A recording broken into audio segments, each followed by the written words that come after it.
Welcome back everyone to this week's session, how to make Dasheen and Tannia composite flour at home from scratch. As usual, if you're interested in learning how to make powders from our very own Caribbean fruits and vegetables, click on the link down below. It will take you to my ebook. And if you've missed any of the videos in this series, click on the links down below for the relevant videos. Now let's get this party started. You first get some healthy Dasheen and Tannia tubers to start off this flour making process. You can get them at your local market, or better yet, you can grow them at home. That way you know they'll definitely be chemical free. Let's start off by first peeling the Tannia tubers. Grab a bowl of water so that you can wash them during the process. Tannia, or Malanga as they are called in some parts of the world, are very high in fiber, potassium, manganese and other very important nutrients. That makes them ideal for turning into flour. We're now going to start on the Dasheen. Now I chose to peel the Dasheen second, and this is the reason why. Dasheen has a tendency to cause very violent itches. I don't know what the reason is, but growing up they always advised us to coat our hands very well with vegetable oil or even vinegar before we start the peeling process of Dasheen. Now if you grew up in the Caribbean, Dasheen, also known as Taro, is very popular, not just for the root or the tuber, but also for the leaves that we use to make callaloo. It is a great source of fiber and other nutrients which provide a variety of health benefits, including improved blood sugar management, gut and heart health. It also has a healthy amount of potassium, magnesium and vitamin C. But did you know that the resistant starch that is found in Dasheen cannot be digested by humans, and it does not raise blood sugar levels? And this makes it an ideal food for persons with diabetes, which is a prevalent problem here in the Caribbean. So now that we're all done peeling the Dasheen, it's time for the second step, which is the grating process.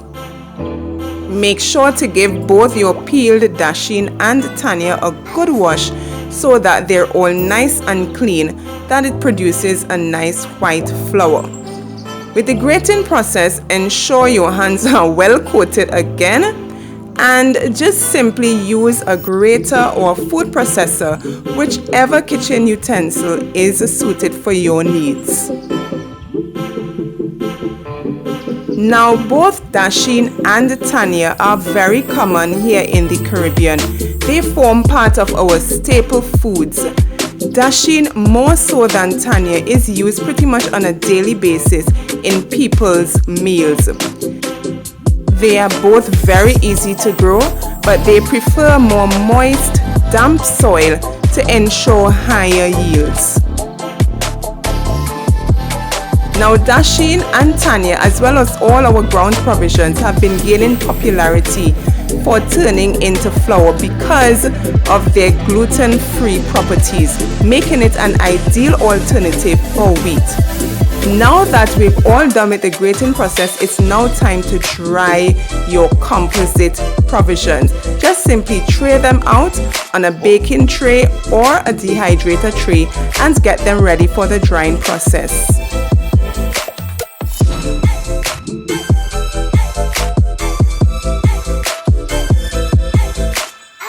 And after 8 hours of drying in the dehydrator, we're all set for the next part of the process, which is grinding.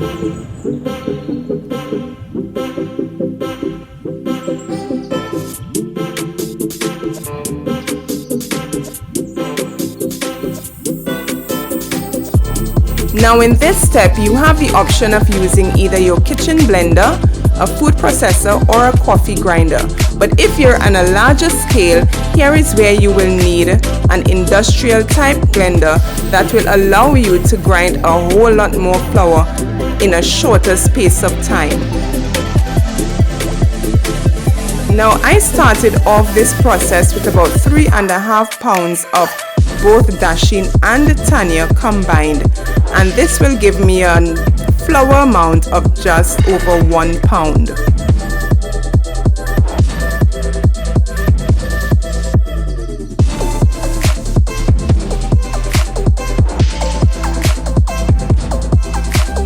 Now you're all set for the final stage of this flour making process. We're now ready to sift the flour.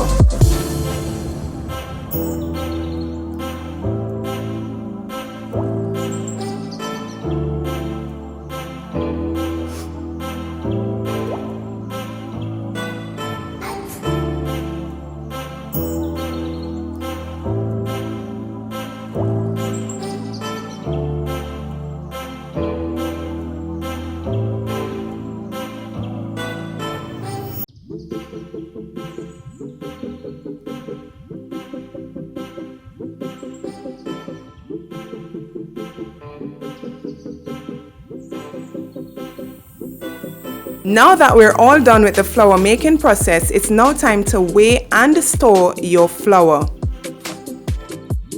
Just like with the other gluten-free flours, your uses of the Dasheen and Tannia composite flour are limitless. Just get creative and do whatever it is you wish. Now 1 week after making my flour, this is what happened to my hands. Despite all attempts to prevent my skin from reacting negatively, I still had some issues. Raised bumps on my hands, violent itching. It was totally unbearable, guys. So I need to find another way, probably wearing gloves the next time.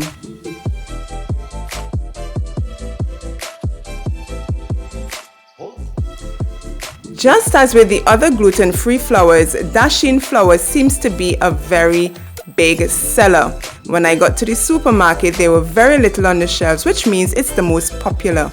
Just as before, guys, if you're interested in learning how to make these powders, click on my ebook down below. Thank you guys for joining me. See you next time.